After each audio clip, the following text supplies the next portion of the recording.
I was watching one of the podcasts I listened to, and the guy is from Portland, Oregon, and so he was going through the study of some book where even in the Greek, the word should be y'all because it's like everyone, and so what's that? The y'all Bible, the y'all, and in fact he was talking to a guy who actually was from the South, and he literally said, "Now, is all y'all a thing?" The guy was like, "Yeah, all y'all, everybody." But if you're literally not from the South, that may sound a little funny, which it actually doesn't make sense. But it's like, who's invited? All y'all, all y'all Oklahomans, all y'all Alabamans, Ewans, Ewans.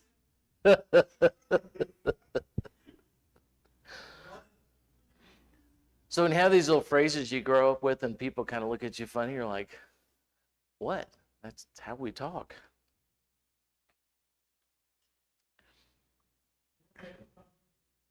Trying to. All right, we are in Judges chapter 7 today, and gonna get to this Midianite dream. One of the things that I encourage you to notice as we go through this whole story, once we get to this Midianite soldier's dream, all of the things that have happened before that Gideon has not had to go through, but what he has gone through to get to this point.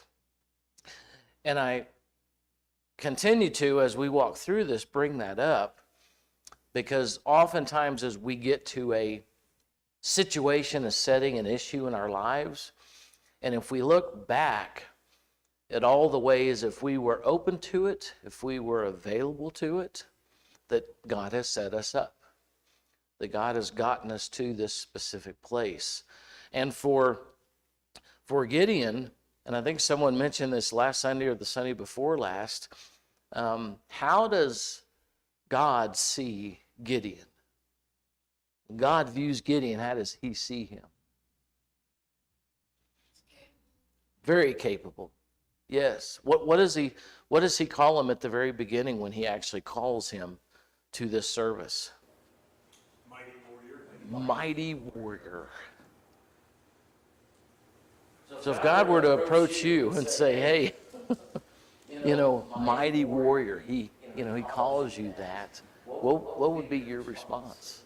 Mighty warrior, let's. Let's go with charismatic speaker. What's that? What do we call you, charismatic speaker? Wanted you to go out and preach. I don't know that I should answer that. Well, But yes. mighty warrior, no, I'm not Yes. going to go fight an army. Yes, I hear what you're saying. That might be more of what he'd call today. Yeah. Very possibly. And the point we're wanting to look at is how did Gideon see himself? The weakest among the weak. The lowest among the low. And it's not as if he looked at himself and he was this pitiful person. I'm just the weakest in my clan, and my clan is the weakest among our area, among our people. And yet God sees him as a mighty warrior. Now, it also may be a small thing, but I think as we look through the New Testament and God starts speaking about our joy is in the Lord, and our courage is in the Lord, our might is in the Lord, our wisdom is in the Lord, etc., etc. Why is it possible that Gideon is a mighty warrior? In verse 12, when the angel of the Lord appeared to Gideon, he said, and what was his statement to Gideon? I think this is very important for us, because it's not so much that Gideon was the mighty warrior. He says, "The Lord is with you, mighty warrior." So much like a lot of Bible characters, when you get to David, against Goliath and other situations, the success that is had is because Yahweh's with you. The Lord is with you.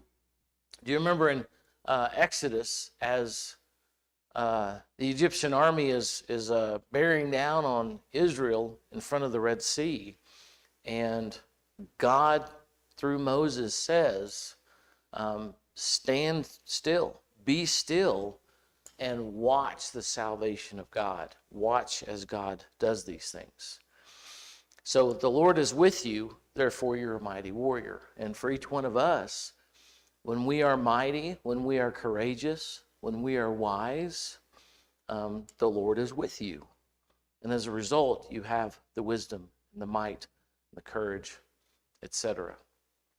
So it's nothing we should look at ourselves and say, I am or I should be this. It's as God is with us and using us, etc., that we are then that. And I emphasize that because I find that very important. I know for myself, as the times that I have challenges with different things in my life, if I am focusing and highlighting me, I'm I'm going to do this. I'm going to kind of be all over the map sometimes. But if I highlight and focus the Lord and all of his attributes, Galatians chapter 5, the fruit of the Spirit is, love, joy, peace, patience, kindness, etc. But when it's me, I can be in a good place or I can be in a challenging place. When I'm in the Lord, then I have those qualities about me. And I think we find the same thing with Gideon. We find the same thing with many other biblical characters. They are what they are whenever they are walking with in the mindset of the Lord.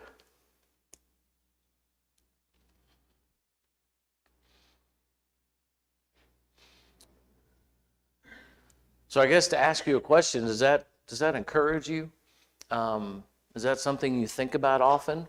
Do you find yourself highlighting yourself and highlighting your strengths and weaknesses more, or do you find yourself, when I'm walking in the Lord,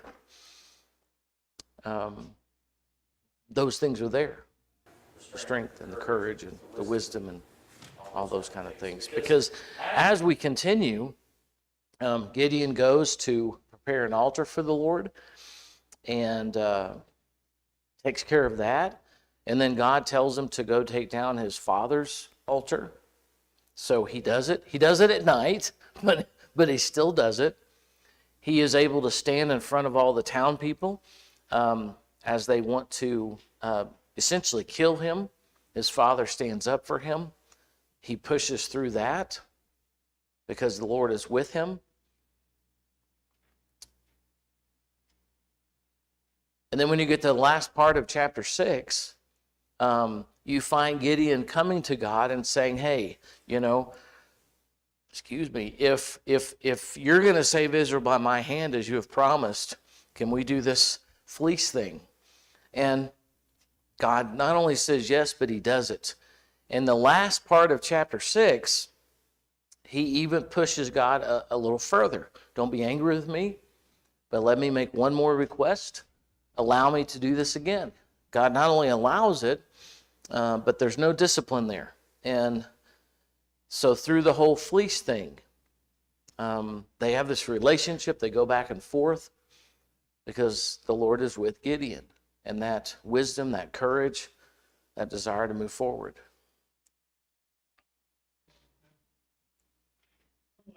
He didn't get a sign like a burning bush.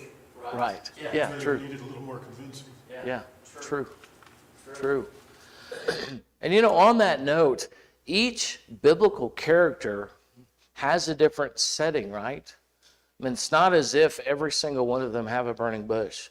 Every single one of them asked for a fleece. Samuel had his calling, as he's there in the sleeping and he hears of God and et cetera, et cetera. David gets called and as all of his brothers go through their thing. And where is David during the initial calling? You know, surely it's this brother, surely it's this brother, surely it's this kid. Where's David? He's out with the sheep. He's not even there. And in fact, when they're like, do you have anybody else? And what was his dad's response? That's it. Oh, wait. No, there's David. There's one other. Where is he? Well, he's out taking care of the sheep. It's not him. And it was him, this mighty warrior that's gonna lead Israel. So yeah, I appreciate you making that comment, Bob, because each person, each character has a different, coming out, if you will, in terms of God calling them and how he does that. And I think that's important for all of us because, there may be people that we look up to in the faith, and we kind of want our walk, our ministry maybe to be like theirs, to look like theirs because we look up to them. I know both growing up in a Christian home and watching preachers throughout the decades, you're kind of like, I want to be like that guy. I want to do like that guy. And, I want to whatever. And God's got his own journey for each one of us. We're not going to be like other people because we're made for the Lord to do our work. Okay, so chapter 7 and verse 2. The Lord said to Gideon, you have too many men. I cannot deliver Midian into your hands, or Israel would boast against me. My own strength has saved me, they would say. So announce to the army, anyone who trembles with fear may turn back and leave Mount Gilead. So 22,000 men turn, while 10,000 remained. But the Lord said to Gideon, there are still too many, so take them down to the water, and I will thin them out for you there. Now, we mentioned this last week, and I want to remind us all that I don't think without these other three moments, these other three phases, if you will, that Gideon goes through, I think this freaks him out.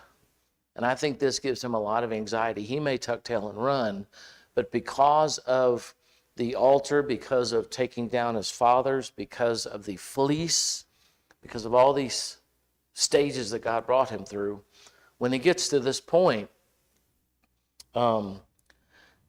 he stays there. He stays with God, and he doesn't leave and take off. And even more so whenever he goes into the Midianite area and hears this dream. So after God thins them out to verse 6, 300 of them drank with cupped hands, lapping like dogs. All the rest got down on their knees. So the Lord said, with 300 men that lapped, I will save you and give the Midianites into your hands. Let all the others go home. And so Gideon sent the rest of the Israelites home, but kept the 300 who took over the provisions and trumpets of the others. So the camp of Midian lay below him in the valley, and during the night the Lord said to Gideon, and we mentioned this last Sunday or a couple Sundays ago, how many Midianites does it say that there were? A bunch. A lot. There were a lot of these people. And 300 Israelites. So the Midianites were laying down in the valley, and during that night, the Lord said to Gideon, get up and go down into the camp, because I'm going to give them into your hands. And if you're afraid to attack, go down to the camp with your servant Purah and listen to what they are saying. Afterwards, you will be encouraged to attack the camp. And so he and Purah, his servant, went down to the outposts of the camp. And the Midianites and Amalekites and all the other eastern peoples had settled in the valley, thick as locusts. Their camels could do no more could no more be counted than the sand of the seashore. So Gideon arrived just as the man was telling a friend his dream. So again, I mean, this is a story we've heard a gazillion times. Gideon and this one other gentleman, his servant, goes in amongst these people. And they're thick. They're everywhere. Goes into their camp. But God tells him, if you go into the camp, I will assure you. I love this point that Gideon doesn't have to tell him. God offers this. That if you are afraid, if you are still scared, verse 10, to attack, then I offer this to you. So it's not as if, as before, with the fleece, with some other things, Gideon says, hey, I need a sign, I need something from you that this is all good. God offers this to Gideon. Go down into the camp, listen to what they are saying, and afterward you will be encouraged to attack the camp. So he and Purah, his servant, went to the outpost. A ton of people, a ton of camels that were down there. So Gideon arrived, verse 13, just as a man was telling a friend his dream. I had a dream, he was saying, a round loaf of barley bread came tumbling into the Midianite camp. It struck the tent with such force that the tent overturned and collapsed. His friend responded, this can be nothing other than the sword of Gideon, son of Joash, the Israelite. God has given the Midianites and the whole camp into his hands. The NLT has, this companion answered, your dream can mean only one thing. God has given Gideon, son of Joash, the Israelite, victory over Midian and all its allies. It's the only thing this dream can mean. That's it. Obvious. Really? It's like, duh. Of course this is what it means. So God, you have to read it that God inspired him to give that answer. Yeah. Put that thought in his head. Otherwise it makes little sense. And going back to Joseph, it is to God. It's given to Yes. God to interpret dreams. Yes. His comrade is doing the interpretation. Yes. Yes. Clearly God is letting them know what's happening. Yes. Yes. And I would think that this is not the only pair that this dream arrived to. I expect, and this is just speculation, I Yeah. expect Yeah. that Yeah. everyone in the camp had a similar dream. Would be my guess. Yeah. Yeah. Very possible. So this is one of those times where,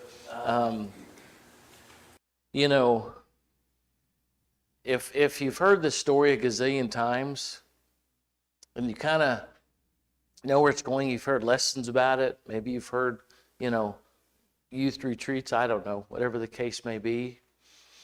But if there's a way for us to detach for just a hair, just a second, just a little bit from the story, if you had never heard this story before, and this Gideon guy, that if you take him out of this situation, he's a nobody. He really is. Now, I don't mean nobody in the sense of he didn't have any value and God doesn't love him. I'm saying, you know, he's a nobody. And I'm about to possibly blaspheme, but outside of who he is eternally, Jesus was a nobody. He came from nowhere. His parents were nobodies. And in fact, if you ever do any study on the town of Nazareth, it was just a nothing, icky little town. And so as Jesus comes out of that, other than his miracles, he just wasn't much of anything. And I say that because without God being with him, you're never going to know about Gideon. And yet as God calls him and God says, I am with you, as a result, this mighty warrior that he is, and all these different things he brings him through. And when we get to this part of the story, and again, I think sometimes as we hear stories over and over and over and over and over again, it can be a bit of a challenge to refresh this thing.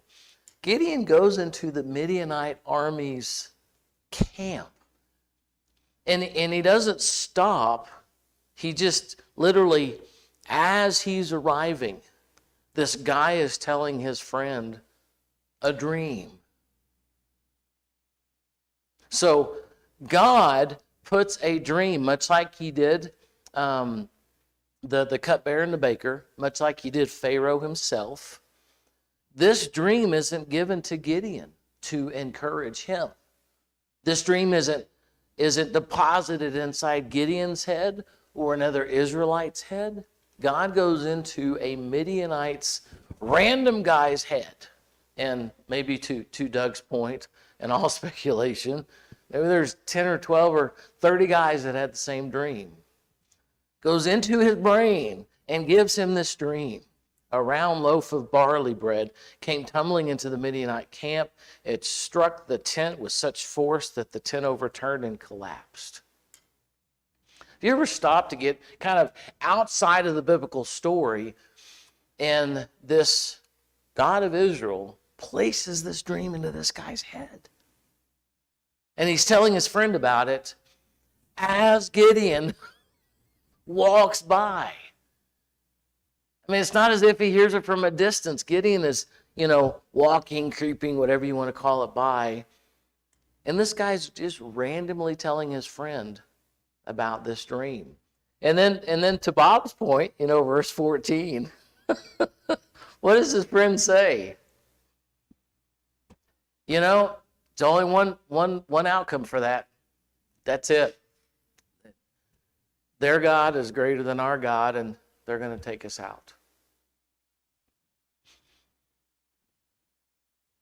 Now, I know, at least if you grew up any way like I did, we don't question, we don't make fun of, we don't make funny faces at Bible stories, because that's just the way they are. And, you read through it and deal with it and move on. But this is the story that we're given. The only interpretation of this is that their Elohim is stronger than our Elohim. And 300 men, which they don't know it's 300 men right now, are going to take out camels, people, and warriors, and everything. So this was done through a dream, and it's not a dream given to an Israelite. It's a dream given to this random guy telling this random friend about this thing that happened.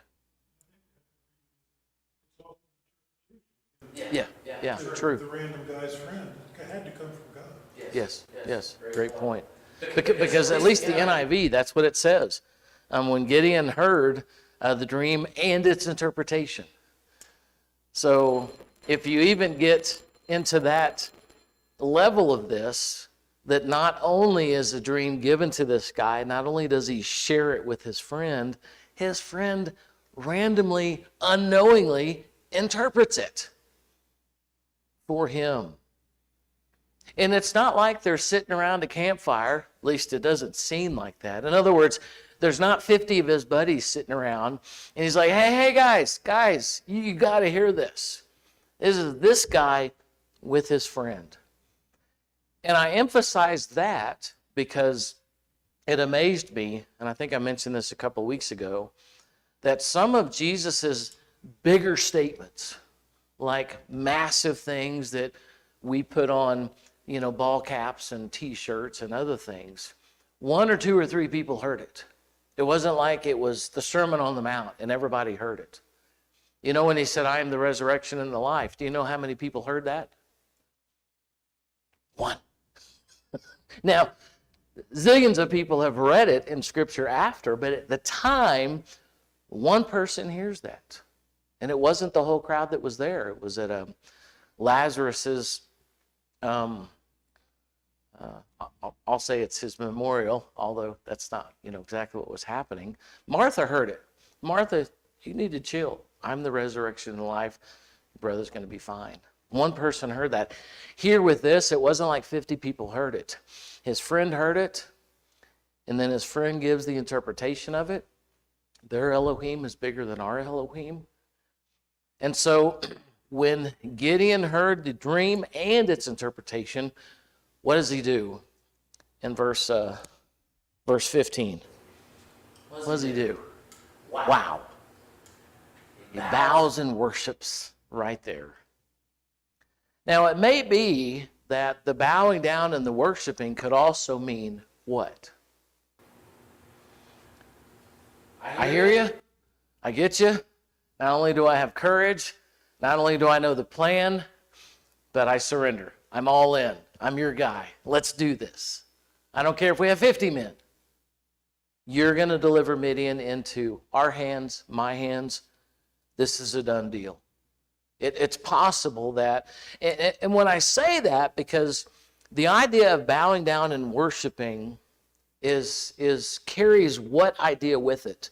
What is the thought and the meaning of whenever we worship God? Whenever we bow down to Him? What are we saying to God whenever we do that? It's surrender. It's giving ourselves over. You are God and I am not. I bow down, I worship, I surrender, I offer. You are who you are and I am your servant. So Gideon's ready to go. He returned to the camp. Notice what he does here, verse 15. He returned to the camp of Israel, called out. Listen to what he says. Everybody, get up. Let's go. The Lord has given the Midianite camp into your hands. So dividing the 300 men into 3 companies, he placed trumpets and empty jars in the hands of all of them with torches inside. Watch me, he told them, follow my lead. When I get to the edge of the camp, do exactly as I do. When I and all who are with me blow our trumpets, then from all around the camp, blow yours and shout for the Lord and for Gideon. So Gideon and 300 men with him reached the edge of the camp at the beginning of the middle watch. Just after they had changed the guard, they blew the trumpets, broke the jars that were in their hands. 3 companies blew the trumpets, smashed the jars, grasping the torches in their left hands and holding in their right hands the trumpets that they were to blow. They shouted, a sword for the Lord and a sword for Gideon. While each man held his position around the camp, all the Midianites ran, crying as they fled. And when the 300 trumpets sounded, the Lord caused the men throughout the camp to turn on each other with their swords. The army fled to that place, toward that place, as far as those places near that place. And the Israelites from Naphtali, Asher, and all of Manasseh were called out, and they pursued the Midianites. So, etc., etc. So after this dream takes place, and Gideon hears this, bows and worships God, do you see his confidence? And do you see him not flinching, not second-guessing? He goes into the men, get up, and divide you into 3 companies. When you get my signal, this is what you do, and we're all going to go down there. So as a result of Gideon's courage and Gideon's confidence and surrender to God, everybody follows. And they do exactly what he says. And as a result of doing exactly what he says, Gideon's trust and his confidence in what God is going to do, how does the Midianite army actually die? How do they actually get defeated? They kill each other. So, again, I just find this not only very interesting, but very needed for us to hear, is Gideon doesn't go from go mighty warrior in the strength of the Lord to going into the Midianite army, hearing this dream, and doing this. There is a conversation he has with God. There is the altar that he builds and the sacrifice to God. There is tearing down his father's altar at night. There's the fleece, both of the fleeces that happen. There is him going through this process of breaking down the numbers of the men down to 300 men. There's the dream that goes on. So as we go through our lives, there are many times, no doubt, that it may be 6 months or a year or 2+ years where God is developing and training and working on us in ways that have nothing to do with what we're ultimately going to be called to do. And by the time we get there, it's not as big. It's not as overwhelming because we do have confidence in God. We do trust God. And we're ready to listen even to a Midianite soldier and his friend's interpretation of some random dream that God is going to give him. And to close, and I want you to notice this because I forgot about this, chapter 7 and verse 10, this mercy, this grace that God gives to Gideon in this whole process. Verse 10. Verse 9, during the night, the Lord said to Gideon, get up and go down against the camp because I'm going to give him into your hands. But if you're still a little freaked out, if you're still not fully courageous and ready to do this, verse 10, go down to the camp and I got something for you. I got a dream, got an interpretation, and then you're going to be ready to go, which Gideon was. So we need to trust God. Continue to allow God to build confidence in us, and we will be able to do his work and his bidding. Let's close with a prayer. Loving God, we thank you. We love you. Father, help us as we develop our faith. Help us to have trust and confidence in you as you develop our faith. And we pray this in the